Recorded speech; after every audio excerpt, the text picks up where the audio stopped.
So hi everyone, welcome to Birthing Naturally with Dr. Mahima Bakshi, and my today's guest is a special doctor. So I'm doing a doctor special episode today, and we are celebrating PCOS Awareness Month. So PCOS is polycystic ovarian syndrome, and we will be discussing about PCOS and infertility in today's episode.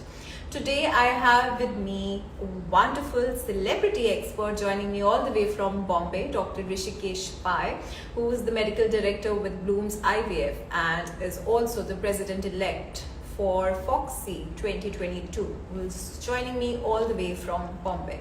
So I'll soon have Dr. Rishikesh Pai joining me for today's episode. And I must say that I've always wanted to do a live chat with Sir, and today I am very happy that I'm getting this opportunity, and I will be discussing a lot about today's lifestyle that most of the couples follow, the infertility challenges, and how couples are having issues in conceiving, and what all can be done to improve the overall lifestyle, to help the couples improve the fertility rates, and how women undergoing PCOS can deal with it and can help improve their overall fertility rates. So I will be adding Dr. Rishikesh Pai sir to the chat now.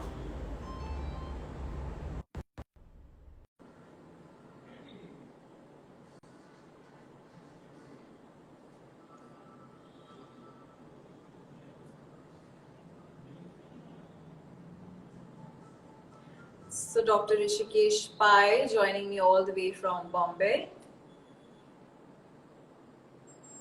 And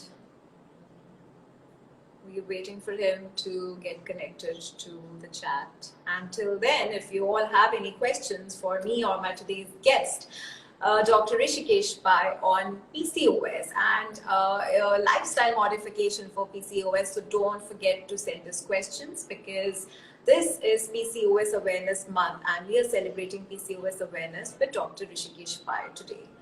So Dr. Rishikesh Pai would be joining in soon. I think there's a connectivity issue from his side.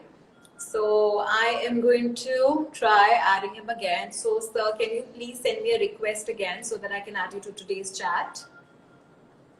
And I have lots of people joining in. Jitesh Khanna, Harendra, Ramachandran, Mai, Niman Kush, Pranay, Super Babies, Soira Fik, Vikram Mittal, Discreet, Ojaswini, Sanchi.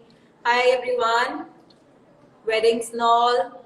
Happy to see you all live. You guys can send in questions for me or my today's guest. Dr. Rishikesh Pai will be joining me in all the way from Bombay, who is the medical director for Bloom IVF and who is the president-elect for Foxy 2022. And he is a celebrity expert, an IVF expert, joining me all the way from Bombay. So if you have any questions related to PCOS or any challenges that you've been facing related to conception, and if you are planning a baby anytime soon, you please send us questions related to what lifestyle modification can you follow to improve the fertility rates or to overall improve your lifestyle and health.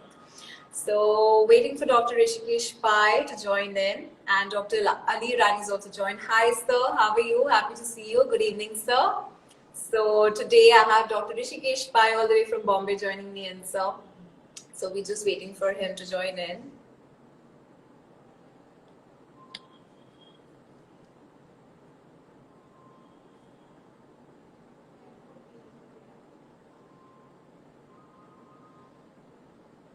Hi Pratham, hi Pintu. Thank you Dr. Ali, thank you sir.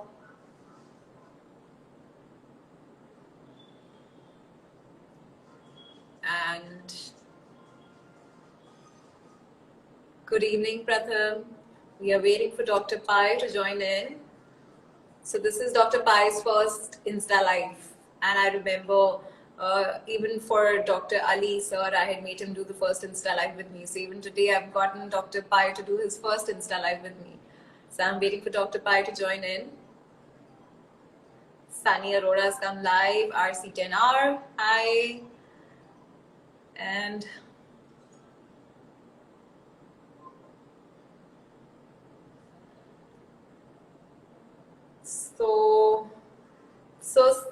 can you please send me the request again? And there seems to be a signal issue from your side, so you can just check in whether your Wi-Fi is connected.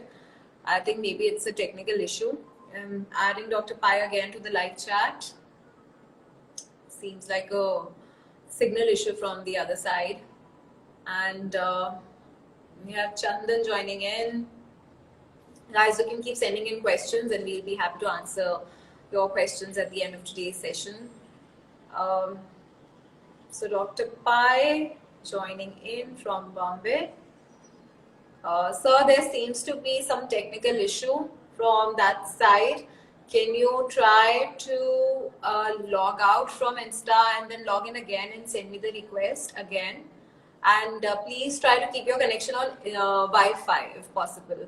Seems to be like a signal issue from the other side. Until then, guys, how is the week going on? What all have you been doing? And what all are you doing to follow a healthy lifestyle for yourself? Because at the end of the day, there are lots of lifestyle related issues happening with a lot of people in today's time. And many of us are undergoing so much of stress in today's time, and are probably just still thinking about when to get back to the normal routine, the normal life, when the vaccine is going to come. And so the entire lifestyle must have just changed, and you just have to adapt to the new normalcy. Like everyone says, this is the new normal. So what new things have you added to your lifestyle, and how you're making sure that you try to stay as active, as healthy, and as fit as possible at home while staying safe, while following all the precautions, the hand hygiene and the social distancing rules. So you can send me messages and let me know if you have anything to share with me, and I'll be happy to read your messages to the audience. And so trying to add Dr. Pai to the chat again. So we are waiting for Dr. Pai to get connected.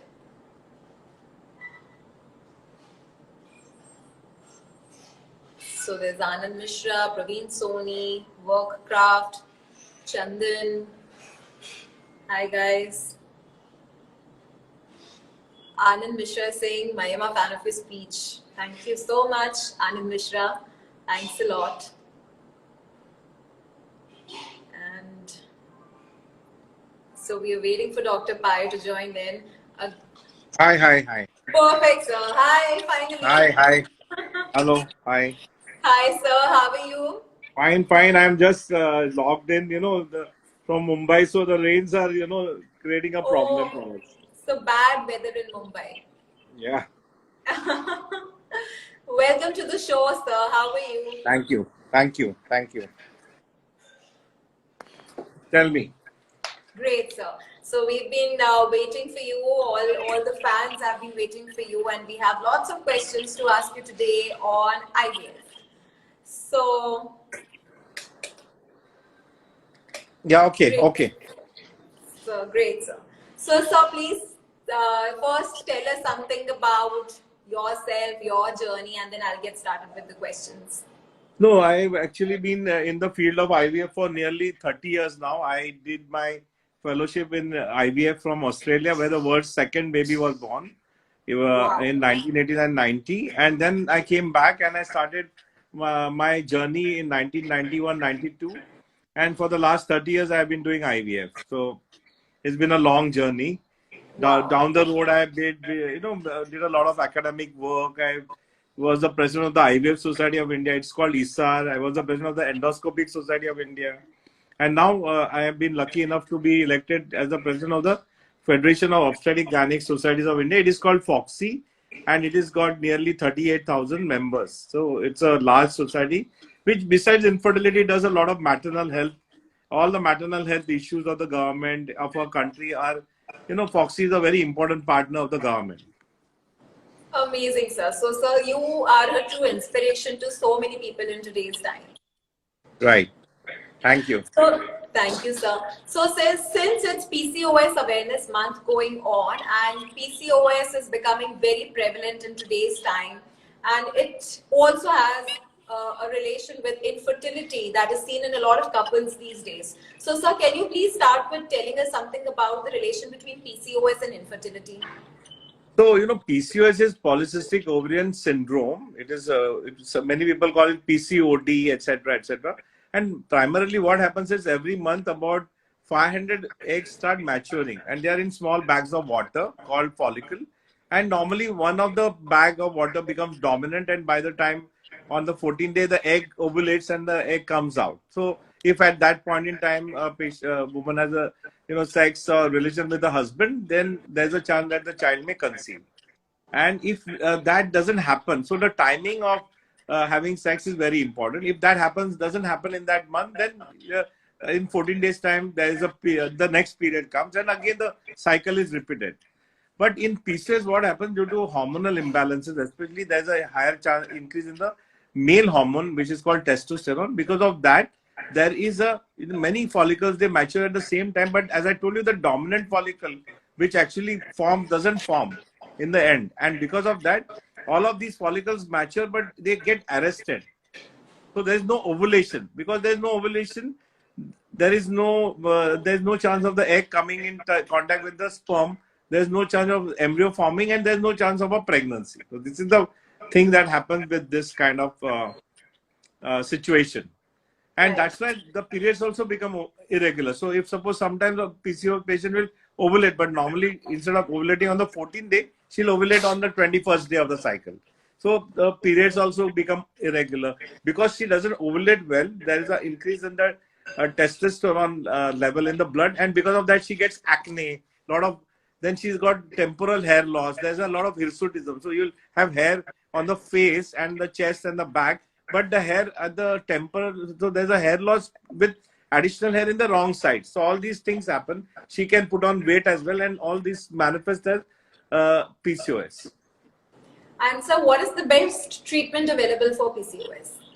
So, in PCOS patients, so normally, when they come to us, we divide them into two groups. One of the adolescent group who doesn't want to have a child anyway, so they are not married, so we treat them differently. Then there are in the reproductive age group, between the ages of 20 and 40, that's the reproductive age group, and that is the group where there are two types of people, one who want children and one who don't want children. So they are treated differently. So we have the cosmetic problem. I told you that there's a lot of acne or there's a lot of hair. So that is treated in a cosmetic way. So many of the times, the oral hormone contraceptive which you take, those pills are given to these people, and they would, their acne and all gets controlled, their irregular periods, their heavy periods, they get controlled. And these are the people whom we don't want to have kids. But there are others who want to have kids. So in those, we give a different kind of treatment. So there are two treatments. So one is to do weight loss in the beginning, following which you also treat them for cosmetic, because cosmetic is very important. And one of the important things that now has emerged is that many of these people have got a low self-esteem as well, because they are having weight gain, they have acne, hirsutism. So you need to give them psychotherapy also. You need to treat them psychologically also, de-stress them, etc., etc. Then you look at the cosmetic part. So you need to use lasers, etc., hormone. There are certain specific hormone pills which you can give to reduce the hair growth on the face. So all that you do. And for the treatment of the, you need to give them medicines to ovulate. So I told you that in PCOS, what happens is the egg doesn't form and the egg doesn't come out on time. So you give them simple medicines to ovulate. Many of these patients have got what is known as insulin resistance as well. So there's an increase in insulin, and that itself also contributes to metabolic disorders, and it also contributes to weight gain. You understand there's a lot of weight on the waist. So there's an increase in the waist and hip circumference. All these things happen. So you treat them by normal weight loss, and many times you have to send them to weight loss specialists also to reduce their weight gain. And once that is done, then subsequently after that, we also do what is known as ovulation induction. So ovulation induction is done using medicines. We can give them simple medicines. Prior to that, we do give them insulin sensitizers as well, etc. And then after that, if that fails, then we go to a higher level of stimulation using injections. They're called gonadotropin. And if that fails, then we go for IVF. So this is how we slowly increase the level of treatment and increase it and achieve pregnancy. Right. So, sir, when the IVF treatment starts for such couples, so what is the whole process of undergoing IVF?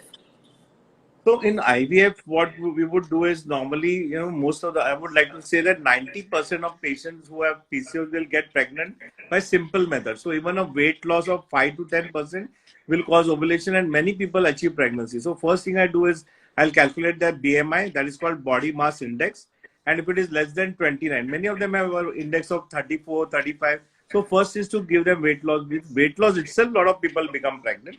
Then of course I will do ovulation induction with medicine. And as I told you, we give them, anti-diabetic drugs which are called insulin sensitizers.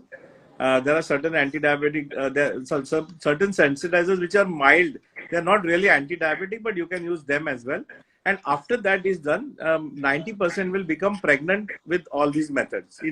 We also do intrauterine insemination, where when the ovulation occurs, we track the ovulation. So we use the sonography machine to track the ovulation. When the ovulation occurs, we'll take the sample, wash it, and best quality sperms are put into the uterine cavity. So this is done, and many of them achieve pregnancy with simple IUI as well. IUI, intrauterine insemination. And if that fails, we normally do 3 to 4 attempts of IUI. If that fails, then only, as I told you, in 10 to 20% of patients, we go in for IVF. So in IVF, what we do is we give them injections for 11 days. They are hormone injections. Nowadays, a lot of new hormone injections are available, which can be given under the skin. And so they are not at all painful.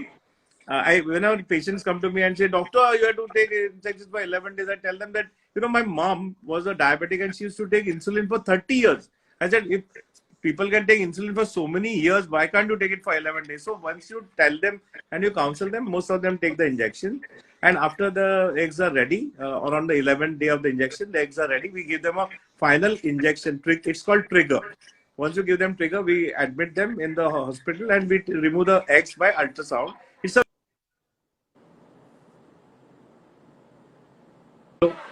We can easily do it, and that simple procedure, once it is done, within 4 hours the patient can go home. Once the pickup is done, we fertilize the oocytes with IVF. There are 2 methods of fertilization. If the semen count is normal, then you can actually take the sperm and put it on the oocyte, and we do what is known as IVF procedure. But if the semen count is very poor, less than 5 million, we do a procedure called intracytoplasmic sperm injection, also called ICSI procedure. And with that, we fertilize the oocytes. After 2 days or 3 days, embryos are formed, and these embryos are put back into the uterine cavity. Nowadays, because what happens in PCO, they are very, very hyper. So even if you give injection, lot of oocytes can form. And if you transfer in such conditions, then they can land up in hyperstimulation syndrome. So most of the PCOS patients nowadays, once we collect the oocytes and embryos are formed, we freeze them. We don't transfer them in the same cycle to prevent complications of hyperstimulation syndrome. And we transfer them in subsequent cycles. And that's why, in fact, if you do a frozen thaw cycle, the success rate is 20% higher than if you do a fresh cycle. So nowadays, most of the PCOS we would do, we call it the antagonist cycle. In the olden days, what used to happen, we didn't have this drug called antagonist. So we used to use the old drug called agonist, and a lot of my patients used to get admitted. Some of them used to land in ICUs and all that, because they had this propensity to hyperstimulate a lot. And so in order to diagnose PCOS, there's one simple test. So there are 2 tests. One is the ultrasound, where normally you will see a lot of follicles in each ovary, which is done on day 2. It's called antral follicle count. And the second test is the AMH test, anti-Mullerian hormone. In fact, AMH test should be done by all women who get married. Within a year's time, they should do an AMH test to see what is their ovarian reserve. If the reserve is normal, if the AMH is in the range of 2 to 3.5, if the reserve is poor, AMH is less than 1.5, and if the reserve is very high, PCOS patients have very high reserve. And so the AMH will be more than 3.54. So as soon as I do an AMH, and if there's a AMH of more than 4, I know that it's a PCOS. And the PCOS patient is the most easy patient to treat. Almost all my PCOS patients, they achieve pregnancy. It's a very easy patient. Our problem is with the poor responder. When the patient don't have any eggs or the AMH is less than 1.5, that is the challenging patient as far as we are concerned. The normal responder, AMH of 2 to 3.5, or the hyper responder or PCOS, AMH of more than 3.54 is very easy. It's a piece of cake now. Right, interesting. Because I think a lot of women are not aware, and when they know that they have PCOS, they always think that they'll always have an issue, conceiving a baby or planning a pregnancy. Right. So this is not to be. You should not. Sorry, I'm just I had to locate my position because of the signal. So I had done all this. That is life. No, I had set up the whole camera, everything, phone and all, and then the signal was not in that spot. So I had to come down. But that is how. That's like unpredictable. That's how ovulation is also very unpredictable in pieces. The problem is of the unpredictable ovulation. So that is taken care of by. In fact, I always feel that IVF is easier than even IVF, because one of the problems in PCOS is that, there is no synchrony between the ovulation and the endometrial lining. So the endometrial lining is also very abnormal in PCOS patients. So that's why when we do an IVF and we do a frozen transfer, because in the frozen transfer we do an ideal endometrial lining. If the lining is not great, we don't remove the embryos that are frozen. We'll cancel the cycle and take the next cycle. So many times I feel that in PCOS patients, it's much more easier to get them pregnant by IVF than by IUI. But traditionally, you can't just jump to the IVF, because IVF is like a cardiac bypass. I always tell my patients, IVF is like a cardiac bypass. It's the last step. But in actuality, in PCOS, if you do an IVF, it becomes very easy to get the pregnancy. But we can't do it. In practicality, you have to give them the ovulation induction. You have to try with simple methods. You have to do weight loss. After that, you have to do 2-3 IUI cycles. And if that fails, then only you can go for IVF. Otherwise, if you jump on IVF, they'll say, my God, this doctor is really, he just wants to do IVF. So we have to be very careful and try to do simple things. It's like Amitabh Bachchan, Agla Padao. First step is simple, then the next step, then the next step. That's how we have to do it. Right. So, sir, for couples who are actually having difficulty in conceiving, what is the definition for the couples to know whether they actually have infertility or not? Right. So, in fact, like we have to, normally we say that after 1 year of cohabitation, if you still don't achieve pregnancy, then only we call them an infertile couple. So, normally you would not investigate in the first 1 year. But my take on it is, especially if you're, nowadays people are getting married late. So you're already, if you're more than 30, as far as the woman is concerned, and more than 35 in a man, then you should at least do simple tests. Like in a woman, I feel AMH test and a TSH, that is a thyroid hormone test, and a ultrasound are simple tests. And with these tests, you can really pinpoint if there's something majorly wrong with her. And for the guy, it is just a semen analysis. So if you do these 4 simple tests, even at the beginning, then you will not waste your 1 year. The traditional thing is, don't do any test. What is this? Let God come in. Fair enough. But if you're older and you've already got married late, then I think 6 months is enough to try for a natural pregnancy. And within 6 months, if you don't conceive, then you should go for testing. But my take on it is that even for unmarried women, I feel that if you are more than 30, you must do at least an AMH test. So if your AMH is less than 1.5, and then you need to think of an egg freezing technique. If you are not if you're not seriously about getting married, because the women are very enhanced nowadays. They don't want to compromise. They are, very capable. So they are waiting for the right person. Na? In the olden days, it was different. Oh, what is this? How can you not? You have to get married. This is not acceptable in society. All those things are gone now. Women have become, I always feel women are better than men. In almost all departments, they're more intelligent than us, more hardworking, more dedicated than us. They do their job better than us. So I think the women per se is a more better formed by God than a man is. The women are going to love you right now for saying this, who are watching you. And one of the reasons I think our chromosome is half of the chromosome is missing in men. So there are 2 full chromosomes in women, and that gives them the power, I feel, Nice. of being better than us. Very nice. So, sir, when actually couples, they start thinking of undergoing IVF, what are the commonly seen issues that, you see that when the couples are coming to you and coming and consulting regarding IVF, what are the first apprehensions that these couples have and how do you counsel them? So I've normally seen that you should not jump IVF. As I told you, IVF is there for only 10% of couples. Most of the couples, they will achieve pregnancy without IVF. So it's very important to go the traditional way. That is, try for a pregnancy naturally. It's called timed intercourse. If that fails, then try 2-3 cycles of IUI. And if that fails, then only you go for an IVF. Of course, if there is an extreme condition like a blocked tube or a swollen tube like a hydrosalpinx or a massive adenomyosis or a fibroid, then you would of course do earlier intervention and go for IVF in an earlier fashion. But majority of the time, most of the patients have got no cause. It's called unexplained infertility, and in that you should go the traditional way. I've seen a lot of jumping going on around. I remember one patient, I had four. She had done 4 IVF before she came to me. She had never done a laparoscopy before. Then when I put the scope in, I said, please, before I go for the next cycle, please let me do a traditional laparoscopy. I did a laparoscopy. There was some additions in the pouch, and after I cleared them, in the first IUI, she became pregnant. So I personally, I'm a conservative, traditional doctor, with slightly older age group conservation, but high level of biotechnology. The kind of biotechnology I have, I'm a very aggressive doctor also, as far as biotechnology is concerned. And I was reading in the net, there's something called crazy about technology. It's called technomania. I was just the other day thinking that am I crazy? I keep on buying all the latest equipment.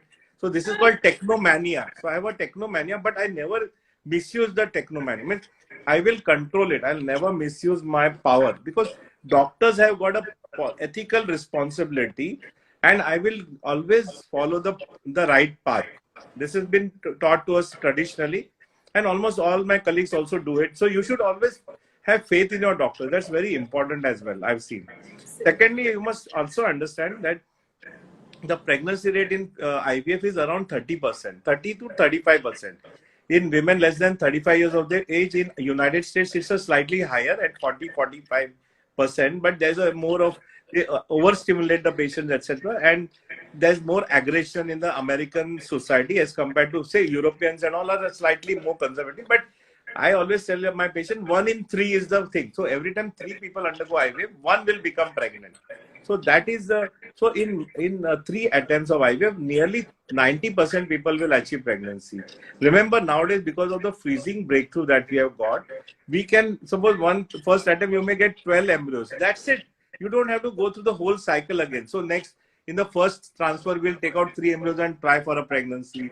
If that fails, again you take out 3 embryos and try for the next pregnancy. So by doing from one cycle, you can do multiple transfers as well, especially in patients of PCOS, because they have a huge amount of oocytes. You can have a lot of embryos, and you can do multiple transfers. In fact, many of my PCOS patients, they get pregnant and then they come after 5 years for the next cycle pregnancy, because with the frozen embryos. I remember one patient from USA I had done in my Delhi center.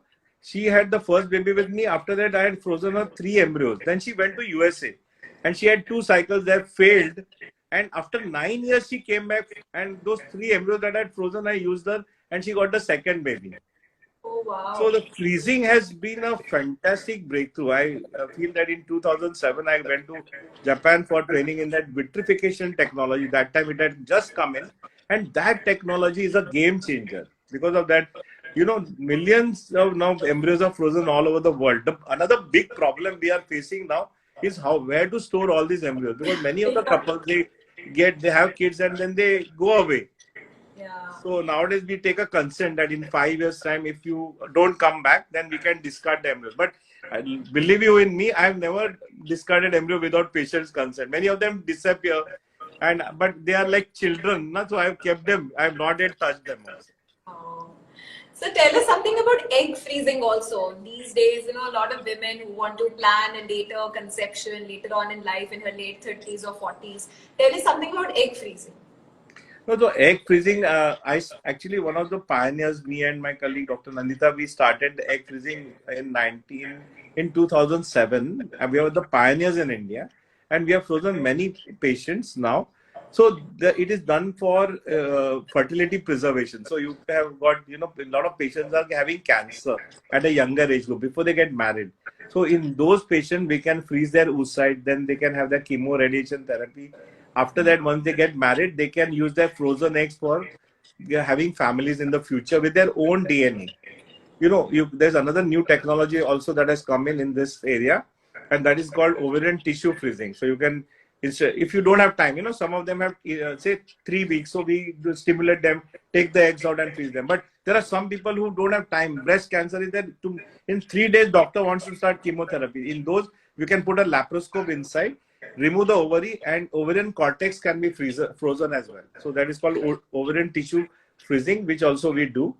Then another is the lifestyle factor. A lot of women more than 30, they don't want to get married. That just now before this interview at around 5:30, I got a phone call. Doctor, I had frozen my eggs 3 years back before I got married. Now I'm got married, and I'm now 40 years old. I want to use my eggs and have a child. So she will use the 36. When she was 36, we froze her egg.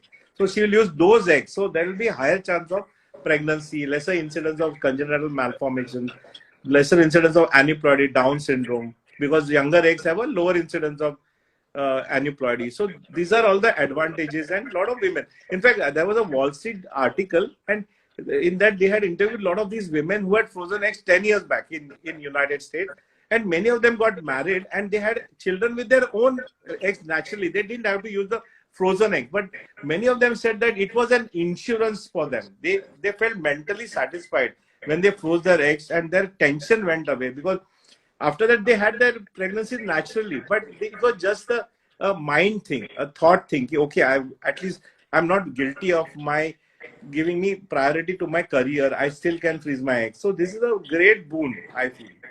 And people regularly become pregnant, and obviously not everyone becomes pregnant, and that has to be counseled. To see, counseling is very important. I feel that if you don't do counseling, then people become unhappy. If you don't tell them that every time 3 people undergo IVF, 1 becomes pregnant, so if she fails, people get tremendously upset. So counseling, in fact, in the new ART bill that is coming of the government, counseling is a must. It's in the regulation that. And that has to be an independent counselor. It cannot be a counselor from your own IVF center. It has to be an independent counselor, so that she gets the proper balanced counseling. There is no, government feels that if Dr. Pai counsels his own patient, he may do it in a positive way. So they want counseling to be done in a proper balanced way. Patients should know what are the pregnancy rate, what are the problems, what are the complications of IVF, and then enter the procedure. So it's called informed consent. Interesting. And so, how commonly do you actually see cases of male infertility, and how prevalent is it in India now? So male infertility is male is a big player. It is 50% of cases are due to male, and in fact, when they come, first thing we do is a semen count. Of course, nowadays it's all a matter of education also. Now, if the couple will come together. Even uneducated people now come together for counseling. Husband also comes with the wife. It's not that पुराने जमाने में अलग बात थी ना कि अरे आप जाओ मैं नहीं आऊंगा type. Now they are all scared. The guys are, as I told you, they toe the line. And so first thing that we do is that we do the semen test. And if the count is less than 15 million, motility is less than 42%, morphology abnormal forms are more than 4%, then these are tagged as male factor infertility. And they are treated. So we treat them with medication. Sometimes they have got infection or swelling of the blood vessels called varicocele. So we correct all of them. And many of them, after correction, they'll become pregnant on their own. If they don't, then we do IUI for them. And if that fails, then we can go for micro manipulation. It's called ICSI. So this ICSI was a major breakthrough in IVF in 1992. Palermo in Brussels, Belgium, discovered intracytoplasmic sperm injection. And that was a revolutionary technique which came in at that point in time. I went to Brussels in 95, 96 and got trained in ICSI. And since then I've been doing ICSI. And in that, it's just like IVF. We take the eggs out, but instead of fertilizing them on their own, we take one sperm and take it and inject it into the sperm using a machine. It is called a micro manipulator. It's a robotics machine. And with that, it was a major breakthrough. In fact, now patients who have got zero count, means nil count, it is called azoospermia, we can go into the testes and remove sperm from the testes and do ICSI, and they can achieve pregnancy. And let me tell you, the major breakthrough that is coming in is 10 years from now, where you can actually take a skin cell and convert it into an egg or a sperm and do the whole procedure. It's already done in mice. Mice pups have been born following the conversion of mice skin cells into stem cells, and then ultimately into oocytes. And so at some point in time, even women with poor ovarian reserve will be able to just take a skin biopsy, convert it by biotechnology into oocytes, and these oocytes can be used. I'm guaranteeing you in 10 years, this technology will be with us because it's Wow. already there in the mice. Wow. Nice, nice. And sir, so once a couple undergoes IVF, is there any extra care or extra precaution that has to be followed for an IVF pregnancy? Not really. Of course, they are pressure children, but it's like a normal child. In fact, many of the, see, in India, we still do like many of the, because they are pressure children, many of them will go for a cesarean elective section. But abroad, many units are now doing normal delivery also with IVF. So it's because here in India, there's a lot of out-of-pocket expenditure. In Europe, most of them are by government spending. It makes a difference. So paper patients are already hyper about it. So many of them they go for an elective section here. But really, you don't need to bother. You can treat them like normal, and you can only do like intervention like cesarean if it is necessary for obstetric indication, not as a IVF. But in our country, we feel that it's a pressure child. So it's a way of how you look at things. And financially also for our patients, it's a very pressure child for them. So they don't want to take a risk with that child. Right, right, sir.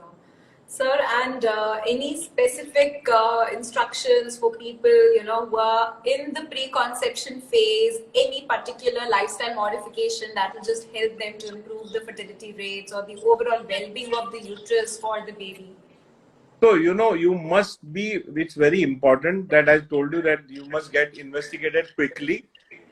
And you must, once you start treatment, you must do weight loss is very important. Lifestyle modification is important. De-stressing yourself is important. If you're a PCOD patient, improving your weight is very important. And with this and time intercourse and IUM, majority people achieve pregnancy. If there is a abnormality on ultrasound like a fibroid or a hydrosalpinx or a endometriosis, then a laparoscopic intervention is very important. And following that, many people, they naturally conceive. And if you still don't conceive, you don't delay the IVF, because after the age of 35, the pregnancy rate goes down in IVF. And then there is a more incidence of, repeated IVF failures, many of them. So as I told you that most of the patients, they become pregnant in 3 attempts, but there are 10% people who don't become pregnant, and they are known as recurrent IVF failures. And these are a big challenge. I get a lot of these patients, not only from India, but from all over the world as well. So then we have to do a lot of extra things like add-ons that they are called in IVF. And we have got a lot of things like embryoscope, laser hatching. We can do pre-implantation genetic testing. Many of these embryos are genetically abnormal, so we can do the testing of the embryos. Now we have got a new technology where we can do the genetic testing without touching the embryo. At this point, I would like to tell the audience that sex detection is illegal and in our country, and you should never demand. Even if you demand for it, you can go to jail if a doctor reports. So please, there's no difference between a girl and a boy. They are equal.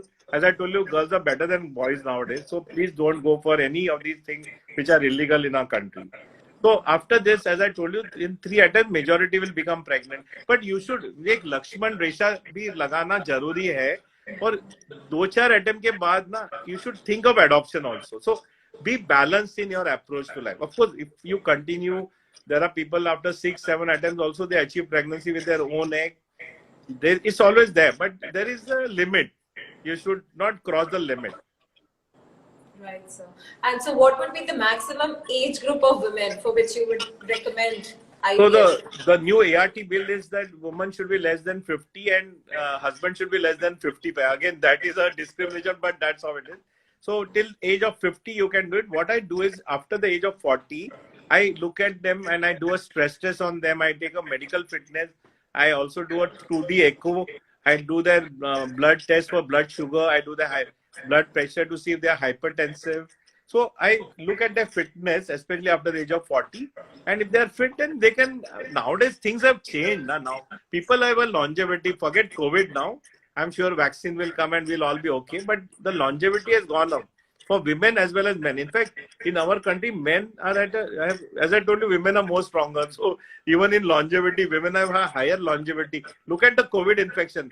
The mortality rate among women is lesser than men because the hormones, especially the estrogen hormone, has a protective effect on women. Absolutely. So I think people just need to take care of their overall lifestyle. They must exercise, they must eat healthy, they must sleep well, and they should try to avoid alcohol and smoking as much as possible. Right. So, sir, any last comment from you on the overall lifestyle modification for people watching us right now?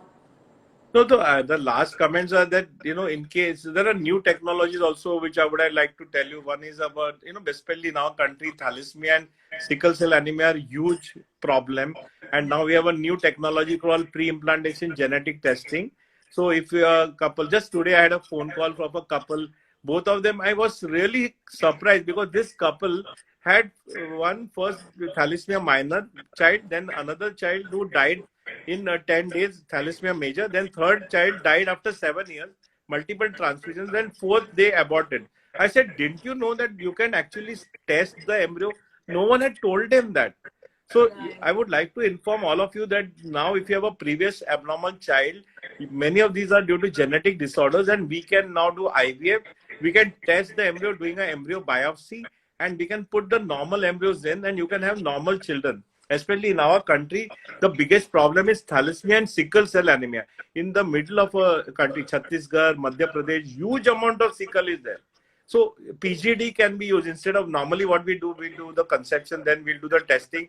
If baby is abnormal, you can abort the child. But now, why do abortion? Do the testing, and a lot of good institutes are there. If you can't afford it, we can give you concessions to do it. See, ultimately in a medicine, I always feel that the challenge is to give it to the people and give the same care to everyone, whether he's a rich person or a poor person. If we can achieve that, and I do it a lot in my practice, I don't really care about rich and poor.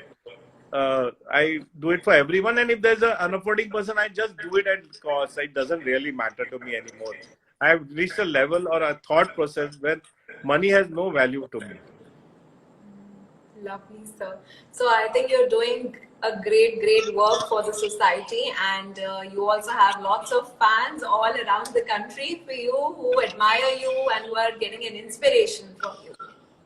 So, sir, thank you so much for joining for today's chat. Thank you, and I would like to thank you, my doctor, because you have been also a great proponent of women's health and childbirth and natural birthing techniques, and I really appreciate what you have done.